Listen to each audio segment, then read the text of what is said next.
D boss ಸ್ಥಾನನ ಯಾವನ್ನೂ ಅದಕ್ಕೆ ತುಂಬಾ ಸಾಧ್ಯನೇ ಇಲ್ಲ. ಡಿ ಬಾಸ್ ಅಂದ್ರೆ ದರ್ಶನ್ ಅವ್ರೊಬ್ರೆ, ಯಾವನ್ನೂ ಬರಲ್ಲ. ಜೈ ಡಿ ಬಾಸ್. ಸಿನಿಮಾ ಇನ್ನು 100 ವರ್ಷ ಬಿಟ್ಟರು 100 ಡೇಸ್ ನೋಡುತ್ತೆ ಸಿನಿಮಾ, ಅಷ್ಟು ಚೆನ್ನಾಗಿದೆ. ಇನ್ನು 100 ಸಲ ನೋಡ್ಬೇಕನ್ಸುತ್ತೆ ಸಿನಿಮಾ. ನಿಜವಾಗ್ಲೂ ಇವತ್ತಿಂದ ಕನ್ನಡ ಇಂಡಸ್ಟ್ರಿಗೆ ಒಂದು ಕಳೆ ಬಂತು. ನಿಜವಾಗ್ಲೂ ಇವತ್ತಿಂದ ಕನ್ನಡ ಇಂಡಸ್ಟ್ರಿಗೆ ಒಂದು ಕಳೆನೇ ಬಂದಿದೆ. ಇನ್ಮೇಲೆ ಕನ್ನಡ ಸಿನಿಮಾಗಳು ಡೂಪರ್ ಇಟ್ಟು, ಯಾಕೆಂದ್ರೆ ನೋಡ್ತಾ ಇರ್ಬೋದು ಜನ ಸಾಗರನೇ. ನಿಜವಾಗ್ಲೂ ಇವತ್ತಿಂದ ಕಲಿತು ಎಲ್ಲಾನು. ಒಂದು ನೋವಿದೆ, ಆ ನೋವು ಏನಂದ್ರೆ ಬಾಸ್ ನಮ್ಮ ಜೊತೆ ಇದ್ದಾರೆ.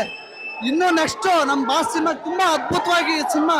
ಇನ್ನು ಎಲ್ಲ ಸಿನಿಮಾಗಳು ಅವ್ರಂತಲ್ಲ, ಅವ್ರು ಮಾಡ್ತಿರೋ ಕೆಲ್ಸಗಳು ಏನಂದ್ರೆ ಪ್ರತಿಯೊಬ್ಬರನ್ನು ಮೇಲೆ ಕೆತ್ತುತ್ತಾ ಬಂದ್ರು.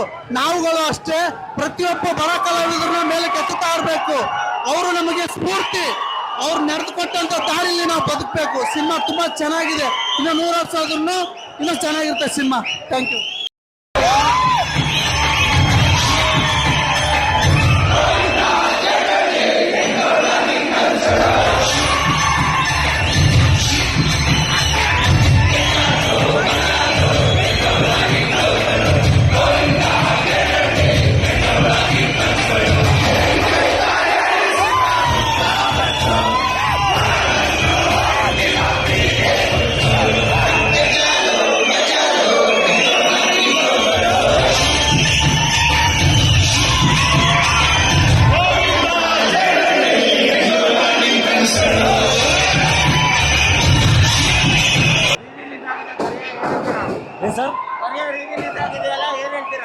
ಸರ್ ಸೂಪರ್ ಆಗಿದೆ.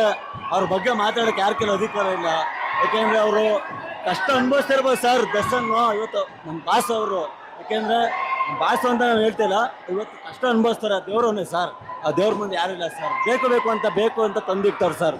ಇದೇ ಥರ ಈ ಮೂವಿ ಈಗ ರಿಲೀಸ್ ಆಗಿದೆ ಸರ್. ನೆಕ್ಸ್ಟು ಅವ್ರ ಫಿಲಮ್ ರಿಲೀಸ್ ಆದರೆ ಸರ್ ಊರ ಹಬ್ಬನೇ ಸರ್. ಎಲ್ಲ ಮಿಂಟ್ರಿಗುಟ್ರವ್ರಿಗೂ ಮತ್ತೆ ಮೀಡಿಯಾದವ್ರಿಗೂ ಹೇಳೋದೊಂದು,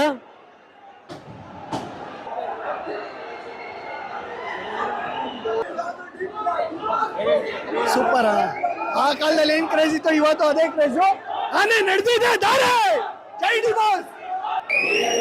ಆಕ್ಚುಲಿ ದರ್ಶನ್ ಸರ್ ಫ್ಯಾನ್ ಆಗಿತ್ತು. ಈ ಮೂವಿ ನೋಡಿನೇ, ಕೆಂಚಲ ಮಚ್ಚಲ ಸಾಂಗ್ ನೋಡಿನೇ. ಇದೇ ಫಸ್ಟ್ ಟೈಮು ಕರಿಯ ಮೂವಿನ ಥಿಯೇಟರ್ ಅಲ್ಲಿ ನೋಡ್ತಾ ಇರೋದು.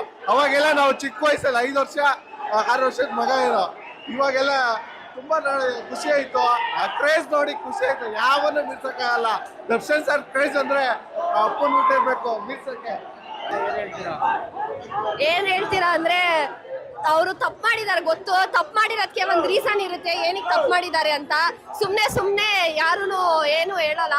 ಬಟ್ ಕಿಂಗ್ ಎಲ್ಲೇ ಇದ್ರು for ever is a king. Jai D boss ಅಷ್ಟೇ. ವೇಟ್ ಮಾಡ್ತಾ ಇದೀವಿ ಬರೋದಕ್ಕೆ. ಈಚೆ ಕಡೆ ಬಂದ್ಮೇಲೆ ಈ ಲೆವೆಲ್ಗೆ ಇರೋ ಕ್ರೇಜು ನೆಕ್ಸ್ಟ್ ಬೇರೆ ಲೆವೆಲ್ಗೆ ಹೋಗುತ್ತೆ. ಇದಲ್ಲ, ಎಲ್ಲಾ ಕಡೆನೂ ಡಿ ಬಾಸ್ ಅಷ್ಟೇ. ಅವ್ರು ಬರ್ಲಿ ಅಂತ ಕಾಯ್ತಾ ಇದೀವಿ. ಬೇಗ ಬನ್ನಿ.